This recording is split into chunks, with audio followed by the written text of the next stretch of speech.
जी पहुंच चुके हैं। बस आप सबों के बीच कुछ ही क्षणों में आ जाएंगे, इसलिए आप लोग दिल थाम करके बैठे। बस 10 मिनट के बाद या कुछ ही क्षणों के बाद आप सबों के बीच रोहित जी आइए।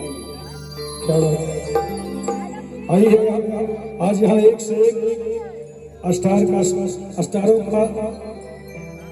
पे स्टार का नंबर है और काफी स्टार यहाँ आए हुए हैं।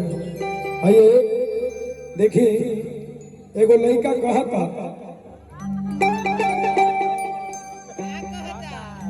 भैया कौना भाव में कहा था, एगो लड़का केहू लड़की से प्यार करत रहे भैया। आज जब लड़का लड़की से प्यार करत रहे, अचानक वो लड़की की शादी सेट हो गई।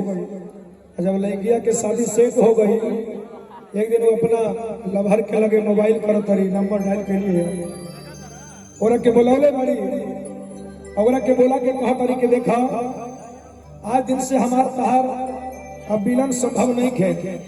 अब हमार नंबर अपना मोबाइल से डिलीट कर दो, हमार नंबर अपना मोबाइल से डिलीट कर दो। तो एक बार कलश काहे रे, कलश सही लिखे कि हमार अब केहू और संग सेट हो गई, अब तोहरा से मिल ना पाई।